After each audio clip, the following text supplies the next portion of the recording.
एक संत वहां उस नगर में आया और उसने कहा भाई मैंने यहां रात्रि बितानी है और मुझे कोई भक्त का घर बता दो जिससे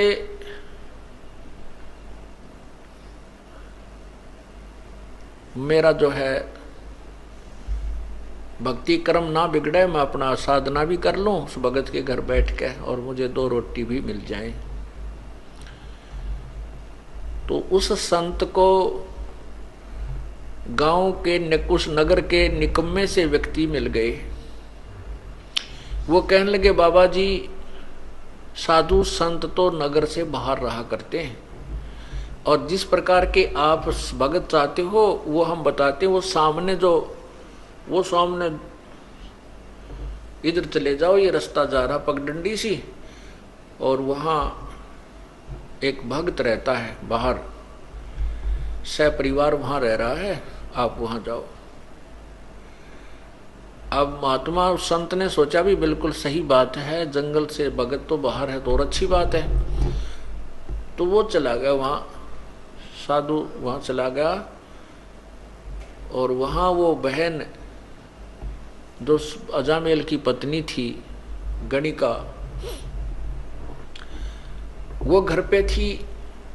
साधु ने आवाज लगाई, नमो नारायण किया तो वह लड़की बाहर आई कि आज कौन आ गया इधर।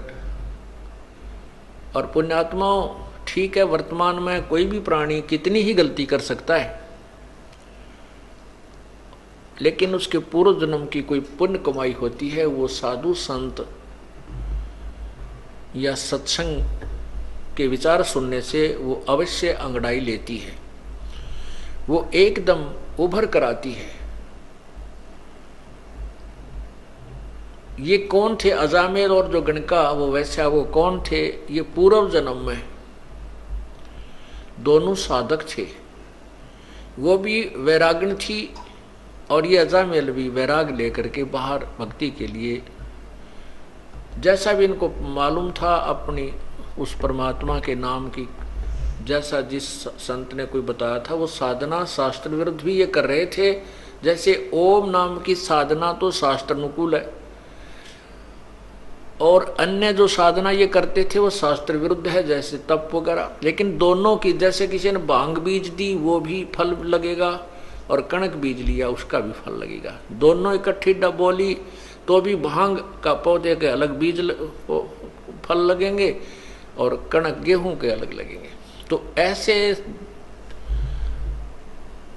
साधना ये करते हैं, उनका दोनों का सबका फल उनको मिलता रहता है। जैसे तप करते हैं उसे राज भी होता है और सिद्धियां भी आ जाती है, लेकिन मोक्ष नहीं हो सकता इनसे। तो इस प्रकार वो पिछले जन्म में साधना किया करते थे, साधक थे। और जो अजामेल अब बदनाम हो रहा था, ये पूर्व जन्म में ऐसे ही एक साधक था, हठ योग करता था। और ये हठ योग करते करते इसने अभ्यास कर रखा था समाधि लगाने का। समाधि क्या होती है आपको पहले भी कई बार बताया है कि इस शरीर के अंदर, हमारा शरीर जो है ये एक टेलीविजन समझो, और इसमें चैनल बने हुए हैं, जैसे मूल कमल, स्वाद चक्र, नाभि कमल, हृदय कमल, कंठ कमल, त्रिकुटी कमल, सहस्रार कमल। और इसमें जिसका भी जो चैनल ऑन हो गया पूर्व जन्म की कमाई से, और जैसे हठ योग से समाधिस्थ होने की चेष्टा जो करते हैं, वो न जाने कौन से कमल में कौन सा टेलीविजन का चैनल ऑन हो जाता है उनका, फिर उसको बार बार देखने का इंटरेस्ट बन जाता है। उसमें ऊपर के इस ब्रह्मांड में जैसे ये कहीं ग्रह चल रहे हैं, इनकी बड़ी अच्छी स्पीड नजर आती है, ऊपर की तरफ और बड़े बड़े पहाड़ हैं, स्वर्ग हैं, पता नहीं क्या क्या वहाँ उछल कूद होती है, नाच गाने ऊपर चल रहे हैं, तो वो सब दिखने लग जाते हैं। तो ये मन वही टिकता है जहाँ इसको वर्तमान से अधिक कोई अट्रैक्टिव वस्तु नजर आती है, आकर्षक वस्तु नजर आती है। जैसे इस मन की वृत्ति है कि जैसे अंधेरे में 25 वाट का बल्ब जग गया तो सभी वो पतंग जीव जंतु उसके पास पहुंच जाते हैं, और 100 वाट का जग जाता है तो उसकी तरफ भाग लेते हैं, उस 25 वाले पर कोई नहीं रहता। ऐसे ही जो हम यहाँ देख रहे हैं इस पृथ्वी के ऊपर, जो भी हम मन की आकर्षण वस्तु देखते, इससे बहुत ज्यादा अधिक ऊपर के लोकों में है। जैसे आपने मार्कंडे ऋषि और उस इंद्र की पटरानी की वार्ता सुनी, तो यहाँ जो इंद्र लोक की सबसे खूबसूरत औरत आकर के मार्कंडे ऋषि के सामने डांस कर रही थी, लेकिन मार्कंडे ऋषि की समाधि ब्रह्मलोक के उस बड़े होटल की नाच गाने देख रहा था वहां बैठा। वो कहता है कि जहां मेरी समाधि गई हुई है वहां तेरे जैसी तो उन औरतों की, वहां ऊपर नाचने गाने वालों की दासियां हैं, तो तुझे मैं क्या चाहूं। तो ऐसे ही ये मन वही टिकता है इन समाधि लगाने वालों की, ये ऊपर के और ज्यादा अधिक बकवादें देखता है, और उधर इसका बैठे रहने से परमात्मा के आड़ में वो बैठते हैं, उससे सिद्धियां आ जाती हैं, तप बन जाता है, उसका भी फल मिलता है। तो ये अजामेल जो है ये पूर्व जन्म में ऐसे ही समाधि लगाने का अभ्यास था। कभी तो हठ योग करके समाधि लगने का इसने अभ्यास किया, जिससे वो परिपक्व अभ्यास हो गया, और एक दिन सोते सोते इसका वो अब समाधि लग गई। समाधि लग जाती है तो मन बहुत दूर पहुंच जाता है, वहां की बकवादें देखता रहता है और शरीर को कोई आभास नहीं होता। उस समय बहुत ज्यादा सर्दी थी, सर्दी का मौसम था, और ये अजामेल समाधि हुआ अचेत पड़ा था। और उधर से जो गणका वैसा बनी हुई है वो लड़की भी वैरागण थी, साध्वी थी। उसमें कहते अभी आपने सुना था कि दर्दबंद दरवेश है बेदर्द कसाई, जिसके हृदय में दया नहीं वो तो कसाई है, जिसके हृदय में दर्द है दुख है, दूसरे को दुख को अपना दुख समझता है, वो दरवेश है, वो संत है, साधु है, भक्त है। तो उस लड़की के मन में, उस साध्वी के मन में ये विचार आया। दूसरे लोग कहने लगे कि इसने 1 हफ्ता हो गया, 3 दिन हो गए हैं, ये उठा नहीं है, इसकी समाधि लगी है। तो उस बहन के मन में ऐसा आया कि कहीं इसका साधु का शरीर नष्ट ना हो जाए, सर्दी ज्यादा है, कहीं इसके प्राण ना चले जाएं। और कोई कपड़ा था नहीं, इस भक्त ने, उस साधक ने अजामेल जो पूर्व जन्म में केवल एक कोपीन, एक लंगोट पर्दे पर बांध रखा था, बाकी नी वस्त्र था, कोई कपड़ा नहीं रखता था। उधर से वो साध्वी थी, उसके पास भी एक्स्ट्रा कोई कपड़ा नहीं था। तो उसने सोचा इस साधु का जीवन बचाना अति आवश्यक है, तो उस लड़की ने उस साधु के ऊपर लेट गई। वह उसके जीवन रक्षा करने के लिए, अपने शरीर का ताप देने के लिए वो बहन उस भगत के, समाधि लगाए हुए भगत के यानी उस अजामेल के शरीर के ऊपर लेट गई। अब लेट गई तो वो शरीर गर्म हुआ। कुछ देर के बाद उसके वो जो ऊपर ड्रामा देख रहा था वो खत्म हुआ। जब वो वापस आया एकदम शरीर से बाहर, तो ये तपस्वी जो होते हैं ये ततैये बन जाते हैं, भेड़। ये नहीं देखते तुम किसको डस रहे हो, जरा सा हाथ लगते जैसे भेड़ डंक लगा देती है, सर्प डंक लगा देता है, ऐसे बन जाते हैं, ये सिद्ध बन जाते हैं इन साधनाओं से। जो ही उस संत, उस भक्त की आंखें खुली, समाधि टूटी, अपने ऊपर एक स्त्री को लेटे हुआ देखा, तो उस जन्म में तो ये ऐसा साधक था कि स्त्री को टच भी नहीं करना से अपना धर्म भंग समझता था। तो उसने उस औरत को ये सोचा कि ये मेरा धर्म भंग करने की चेष्टा कर रही है, उसको श्राप दे दिया कि तू वैसा बनेगी अगले जन्म में। तो उधर से वो भी उससे कैसी थी, दया तो थी उसमें, ये तो साधु में होता है, तभी तो भगवान की साधना की तरफ चलता है, दयालु जिसमें दया होती है। लेकिन जिसको साधना ठीक नहीं मिलती वो दयालु होकर भी दुष्ट कर्मों से नहीं चूकते। उधर से उस लड़की ने उसको श्राप दे दिया कि तू भड़ुआ बनेगा, अगले जन्म में तू भड़ुआ होगा, अर्थात व्यभिचारी होगा। तब जब उन दोनों का वो पारा सा उतर लिया छो का, फिर विचार करने लगे। तो उस लड़की ने कहा कि नालायक, मैं तो तेरे शरीर को गर्मी दे रही थी, मैंने तेरे जैसे निकम्मों की कोई आवश्यकता नहीं, मैं फिर घर क्यों त्यागती अगर मैं ऐसे कर्म करती।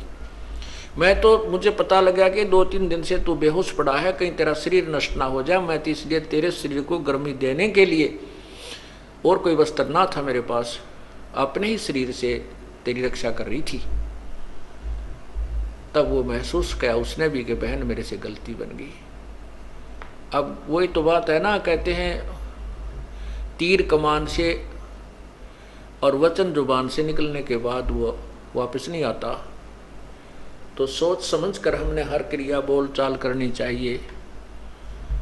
तो उसी के परिणाम स्वरूप वो तो वैश्या बन गई, वो बदचलन बन गया, दोनों का फिर संयोग हो गया। अब वो पति पत्नी रूप में, फिर उसके बाद उनका काफी प्रेम बन गया। जैसे जब उन्होंने पता लगा यथार्थ था कि उस भक्त ने भी पता लगा कि तू कुर्बान थी, तेरा शरीर की रक्षा की, तो उनका आपस में बहुत ज्यादा लगाव बन गया, आपस में प्रेम बन गया, एक दूसरे ममता बन गई। बिल्कुल वो उस जीवन में ब्रह्मचारी रहे और बिल्कुल ठीक रहे। लेकिन वो ममता जो आपस में, युकाल का तो जाल बड़ा भयंकर है, वो आपस में मोह फंसा रहा। उस मोह ने ये फिर कट्ठे लपेट दिए, अगले जन्म में ये पति पत्नी बना दिए, और साथ में वो वैश्या बन गई और अजामेल बन गया, ये बदचलन बड़ुआ। अब वो साधु वहां संत पहुंचा उसके द्वार पे, तो वो लड़की जो गणका बनी हुई थी वो एकदम बाहर आई कि हमारे द्वार पर नमो नारायण करने वाला कौन आ गया। तो गाली देने वाले तो बेसिक आ जाते थे, और आज ये परमात्मा का नाम उच्चार करने वाला कौन आ गया। एकदम वो बाहर आई और कहते हैं पिछले जन्म की जो साधना की हुई होती है, वो भक्त आत्मा मनुष्य जीवन से जब आते हैं तो शीघ्र भक्ति पर लग जाते हैं।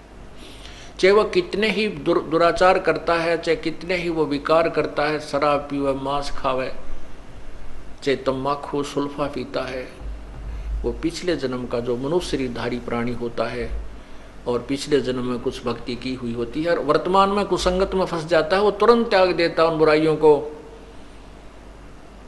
और परमात्मा की भक्ति में उसी प्रकार सपीडता लग जाता है। अब उस भक्तनी ने बाहर आते ही ऋषि के चरण दिए और कहा, जो हमारा कौन सा पुण्य उदय हुआ, हमारे द्वार पर साधु संत आए हैं, आओ जी बैठो जी। अब साधु ने संत ने सोचा भी कति ठीक ठिकाना आ गए, तो बहुत भगवान आत्मा मिल गई और बहुत ही अच्छे भक्त मिल गए। अब अंदर जब पहुंचा तो उसने एक चारपाई थी जिसी घर पे, वो उस पे बिछा दिए सुंदर कपड़े धोए धाए, साधु बैठ गया दच के उस चारपाई के बीच में। दोपहर के बाद का समय था, 2-3 बजे 4 बजे, और वो अजामेल गया हुआ था जंगल में शिकार खेलने, शिकार लेने के लिए। कोई मर्ग, कोई पशु पक्षी मार के लिया करता डेली, और हाथ तक काट कर शराब पिया करता वहां जंगल में बना करके मदिरा। तो वो आया, उसने क्या कर रखा कि कंधे पे लठ और लठ के अंदर एक वो टांग रखा हिरण मार के, और आते ही वो पटक दिया आंगन में। जड़ महात्मा बैठे थे उसके साथ में ही, और नो पटक, जब नो ना देखा कि महापुरुष बैठा सामने, उसने आते ही दुखी सा हो रहा था, कहा ले भगवान, आ तो सारा दिन में एक का पाया, सारा दिन लग गया, एक ही मर्ग मिला, बड़ी मुश्किल से हाथ लग गया। अब जब उसने वो मर्ग वहां पटकिया तो वो साधु की नजर गई, भाई के खुड़का हुआ कौन बोला। जब उस संत ने देखा रही तो भाई कुकर्मी आदमी है, कौन आ गया इनके भगतनी के घर में, मांस यो मर्ग मार रखा इसने। तो उस लड़की से पूछा, बेटा यू कौन है, कौन आ गया तेरे घर में। वो कहने लगी, जी ये भगत जी है आपका, ये आपका सेवक है। बाबा जी ने ठा लिया जोड़ा, जब अड़ कसू गलत जगह आ गया भाई, तू तो ये किसा सेवक मर्ग मार के ला रहा। तो फिर उसने देखा कि तो संत था, आया हुआ है आज तो तुम्हारे दरबार पे। अब उसके अंदर भी जो पूर्व जन्म की भक्ति थी वह जागृत होगी। परमात्मा कहते हैं कबीरा दर्शन संत के परमेश्वर आवे याद, और लेखे में वह है घड़ी बाकी का समय बाद। तो उसी समय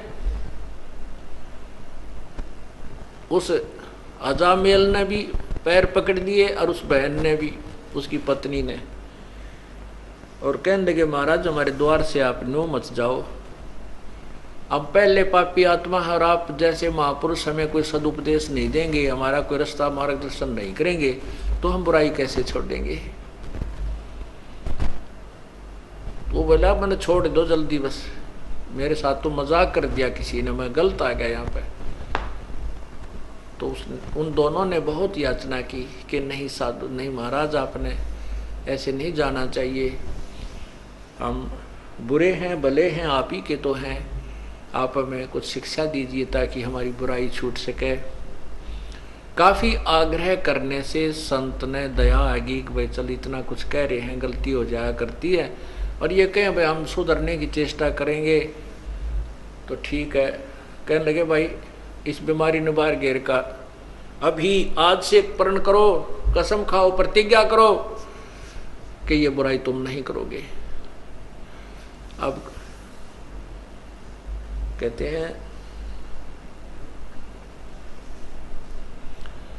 साधु दर्शन राम का, मुख पर बसे सुहाग, और दर्श उन्हीं को होते हैं जिनके पूर्ण भाग।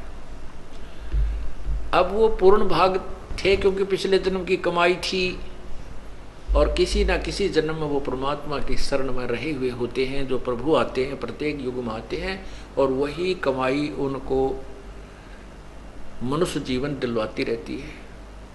बाकी जो अन्य हठ योग आदि करते हैं वो तो मलाई यहीं खत्म खर्च करते रहते हैं, सिद्धियां प्राप्त करके या कोई राज्य प्राप्त करके फिर पैरेलल हो जाते हैं। तो उन्होंने उसी समय उस उठा के उस मर्ग को बाहर फेंक दिया और कहा महाराज जी बाजार से जाकर के हम बिल्कुल फ्रेश आटा लावांगे आपके लिए, अलग से भोजन बना देंगे, नहा धो के, आज के बाद हम कोई बुराई नहीं करेंगे, लेकिन आप हमारे द्वार से जाइए मत, हम शाकाहारी हो जाएंगे। अब उस संत ने कहा भाई ठीक है।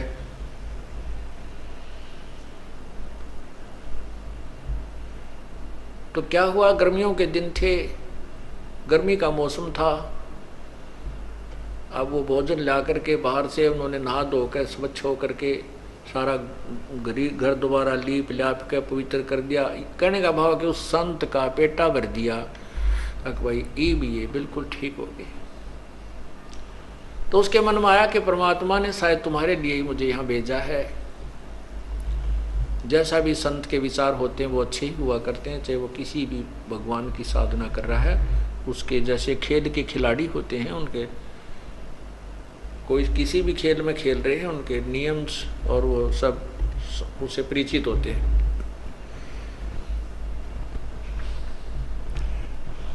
अब रात्रि के समय साधु तो भजन करने लग गया और वो दोनों जने पंखा लेकर के खड़े हो गए बारी बारी। फिर वो भजनवाद साधना करके लेट गया, तो लेट के आसपास छिड़का कर दिया पानी का, और ऐसे पंखा बारी बारी कभी वो खड़ी हो जा कभी वो खड़ा हो जा, उसको साधु को हवा कर रहे हैं। सुबेरे संत बोला भाई भक्तों एक काम करो, तुम नाम ले लो, भगवान का नाम जप्या करो। तो वो कहने लगे महाराज जी मारे पर नाम में कोई नहीं लिया था, और कोई को बात करवा ले, कितना कठिन काम करवा ले, यो नाम नहीं लिया जाता। तुलसी पिछले पाप से हरि चर्चा ना भावे, जैसे जबर के भेगते भाई भूख विदा हो जावे। ने बोला जी नाम नूम ताम लेते नहीं, बाकी आपके चेले पक्के हो गए, आप बुराई नहीं करेंगे, आपने कसम खा ली। तो संत ने सोचा अपने आत्माओं जैसे ये जो कथाएं हम सुना करते ना कि भाई एक अजाम उसने संत ने लड़के का नाम नारायण रखने को कह दिया, और उस नारायण नारायण करने से वो पार हो गया, ऐसा नहीं। ये यथार्थ कथा आपको सुना रहा हूं उसी नारायण नाम के ऊपर।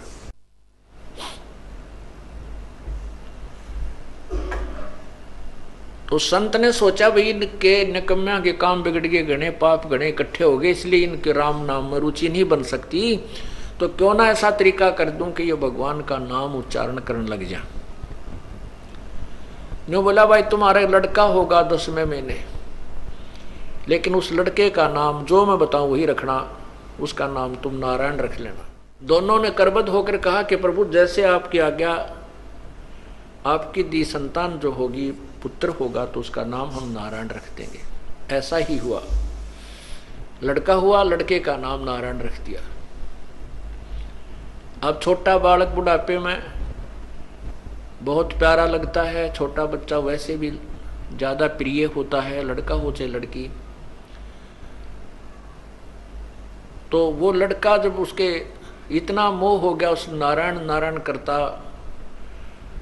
वो लड़का थोड़ी इधर उधर हो जाता, घंटा 2 घंटे ना आता तो वो नारायण नारायण करता हुआ उस बालक ने ढूंढ के लाता, चाहे वो जंगल में कितना कोई बेर ब्यार खाने गया हुआ होता, फल खाने के लिए वहीं से ढूंढ के ले आता। अरे कित गया तेन अड़ खा जाएंगे हैं जंगली जानवर, बेटा दूर मत जाकर, भयभीत रहता। उसके अंदर इतना मोह बन गया। एक दिन उसकी अचानक मृत्यु होगी, क्योंकि उसका समय जो है ना, उसकी मृत्यु होगी। उस अजामेल की मृत्यु होगी तो उसको यम के दूत ऊपर लेकर गए धर्मराज के दरबार में, जहां अकाउंट होता है एज का, कर्मा का, कितनी आयु थी, कितने समय में यू मरा, इसने कैसे पुण्य कितने पाप किए। जब उसकी मृत्यु होगी तो उसकी पत्नी ने देखा कि तो मर गया अचानक। 2-4 दिन से वो अस्वस्थ भी चल रहा था। उसकी मृत्यु होते उसकी पत्नी ने हाहाकार मचा दिया। उसका कोई साथी था नहीं, ना कोई गांव का सहयोगी था, सब उससे नफरत करते थे। तो उसने सोचा इसका अंतिम संस्कार यहीं अपने आंगन में ही कर देती हूँ। उसको घसीट कर एक साइड में कोने में रख लिया और उसके ऊपर लकड़ डालने शुरू कर दिए। लकड़ लाने लगी, इधर उधर से इकट्ठे करके चिता बनाने लगी।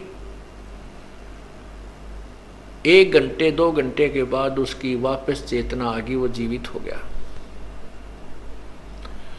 तो ऊपर उसने देखा, वो जब वापस आया तो उसकी पत्नी बुरी तरह रो रही, वो लड़का भी रो रहा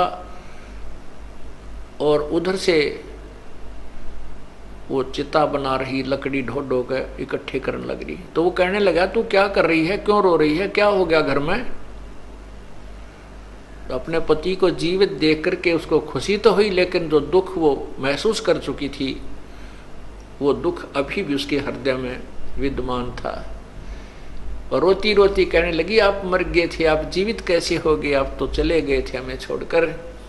इस दुख में रो रही थी कि अब हमारा कौन है यहाँ पर, मैं किसके सहारे रहूंगी अकेली जंगल में, मेरे ऊपर तो पहाड़ टूट गया था।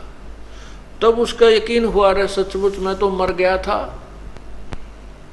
क्योंकि ऊपर जब धर्मराज ने उसको कहा कि भाई ये व्यक्ति नहीं है वो अजामेल, उसी नगर में एक और अजामेल नाम है उसका, और वो भी ब्राह्मण है, वो नगर में रहता है, उसके पिता का ये नाम है, उसको लाओ, इसको छोड़ो वापस। तो वो वापस छोड़ दिया। तो वो कहने लगा अपनी पत्नी को कि वो अजामेल है उसका पुत्र ब्राह्मण का, वो मरेगा अब। उसकी पत्नी कहने लगी आपको क्या पता ऐसा कि वो मरेगा। तो उस अजामेल ने बताया कि ऐसे ऐसे सारी कहानी बताई, धर्मराज ने ये कहा है कि इसकी उम्र अभी है नहीं, इसके तो अभी 5-4 साल वर्ष और रहते हैं, 4-5 वर्ष रहते हैं, इसके वापस छोड़ो वो तरेगी। अब उस अजामेल के उस दिन के बाद या पक्की दचगी के मृत्यु तो होनी है, और समय भी थोड़ा ही बताया था धर्मराज ने, 4 वर्ष बताए थे, 5 वर्ष बताए थे, और या तो बात बिगड़ेगी।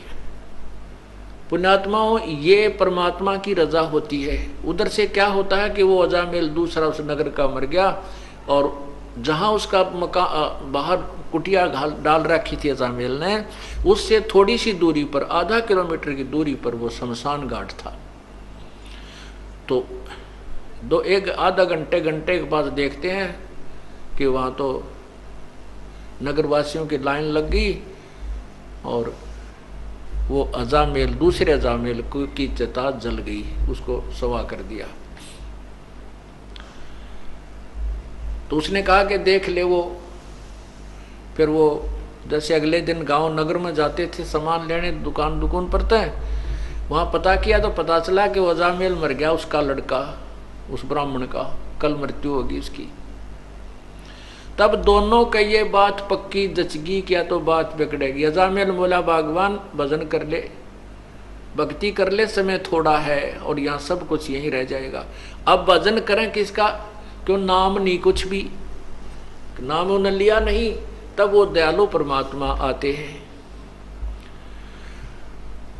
और उनको, उस पुण्यात्माओं को सच्ची भक्ति देते हैं, ज्ञान कथा सुनाते हैं। लेकिन हमारे अंदर एक सबसे भयंकर बीमारी ये रही है कि हम राम और कृष्ण, ब्रह्मा विष्णु महेश या ब्रह्म से ऊपर यदि कोई कथा कहानी सुनाता है तो नहीं सुनते थे, और उसको एक बुद्धू समझ करके उसकी प्रत्येक बात पर अविश्वास कर देते थे। इसलिए परमात्मा बड़े दयालु हैं, बड़े सूझबूझ से काम करते रहे, तो उन्होंने कथाएं यही सुनाई, ब्रह्मा विष्णु महेश और ब्रह्म तक की, और नाम भी उनको वहीं तक के दे दिए। ओम नाम का जाप कराया। जैसे ब्रह्मा को ओम नाम दिया प्रभु ने, विष्णु को हरियम नाम दिया, शिव को सोहम नाम दिया। कहते हम बैरागी ब्रह्म पद सन्यासी महादेव, सोहम मंत्र दिया शिव जी को करे हमारी सेव। तो ये परमात्मा ने उनके उद्धार के लिए, मोक्ष तो ये नहीं प्राप्त कर सकते, क्योंकि मोक्ष तो 3 मंत्र से होगा, और 3 मंत्र का अधिकारी वो होगा जो परमात्मा की सच्ची कथा, पूरी सृष्टि रचना पर पूर्ण परमात्मा कौन है इस पर विश्वास कर लेगा। सारना, ये जो 3 मंत्र का जाप उसी को दिया जाता है जिसकी नस नस में, अर्थात पूर्ण रूप से जिसका विश्वास परमात्मा पूर्ण ब्रह्म कबीर भगवान में हो जाता है कि वही मोक्षदायक है, उसी की पूजा से पूर्ण मोक्ष होता है, और अन्य भगवानों की सतीथि से वो परिचित हो जाता है। ये भगवान नाशवान है, अविनाशी नहीं है, और इनकी साधना से जीव को इतना लाभ होता, स्वर्ग गया, फिर मृत्यु, फिर स्वर्ग गया, फिर नीचे आया, फिर स्वर्ग गया, फिर 84 लाख योनियों होगी। इस तरह का ये रहट जैसा कुआं, अर्थात ये चक्र अन्य भगवानों की साधनाओं से चलता ही रहेगा। पूर्ण परमात्मा की भक्ति से पूर्ण मोक्ष होगा। तो इसलिए परमात्मा जैसे पहली बार आए, ब्रह्मा को ओम नाम दिया, क्योंकि वो वेदों में ओम नाम से दृढ़ था कि इसके अतिरिक्त कोई मंत्र नहीं है। तो उसका नाम भी, उस नाम का जाप भी पूर्ण संत से लेकर ही किया जाए तो ही लाभ होता है। इसलिए विष्णु जी को हरियम जाप दिया, विष्णु और लक्ष्मी दोनों को, सावित्री और ब्रह्मा को ओम दिया, और शिव को और पार्वती को यही मंत्र दिया। क्योंकि ये तत्व ज्ञान है, धीरे धीरे समझ में आएगा आपको। अभी तो हमने केवल ये कथाएं सुन रखी थी, छोटी मोटी कथाएं थी, या संतोषी माता के व्रत की कथा सुन रखी थी, और ये कथा हम नहीं सुन पाए थे, और पूर्ण परमात्मा के बारे में तो हमें परिचित थे। तो तत्व ज्ञान का धीरे धीरे समझ में आएगा कि ये मंत्र कहाँ काम करते हैं, कैसे करते हैं, कैसे राहत देते हैं। तो इस प्रकार फिर वो अजामेल पूर्ण परमात्मा आए, और उनको आकर के फिर मंत्र दिया अजामेल और उस लड़की को। उन्होंने फिर उस भय से, उस डर से साधना की कि झूठा संसार है, ये जब यहीं छोड़ जाएंगे और समय बहुत कम रह गया है, और भक्ति नहीं की तो वहां यम के दूत ऐसे पीट रहे थे, ऐसे डाल रहे थे नरक में, कोई नहीं सुन रहा था, उठा उठा कर फेंक रहे थे, हाहाकार मचा था। तो कई ऐसे जो व्यक्ति हैं नास्तिक टाइप के या ज्यादा चतुर मानते हैं अपने आप को, वो कहते हैं कि ये कथाएं जस्ती नहीं कि भगवान के घर में भी धोखा लग जाता है क्या, कि मरना किसी को होता है मार कोई दिया जाता है। भगवान के घर में कोई धोखा नहीं लगता। ये तो उन व्यक्तियों के ऊपर रहम होता है, उनके लिए गोल्डन चांस देता है परमात्मा, जो पुण्य आत्मा गणी होती है, उन्हीं को ऊपर दिखा करके वापस छोड़ दिया जाता है कि ताकि ये यहाँ की यथार्थता को पहचान कर फिर संसार को आसार समझ के अपना काम बना ले, भक्ति पर दृढ़ हो जाए। उन पर विशेष कृपा होती है। तो जैसे अजामेल और गणका पर विशेष, उस अजामेल पर विशेष कृपा हुई कि उसको वो सारा ऊपर का दिखा करके झंझट और वापस छोड़ दिया। फिर उसको भय बन गया, उसको चिंता बन गई, तब उसका अजामेल और गणका वो दोनों विमान में बैठ करके स्वर्ग गए। इसमें क्या बताया है, सुनो महात्म नाम का मुजरे चलवाई, अजामेल गणका तेरे और सदन कसाई।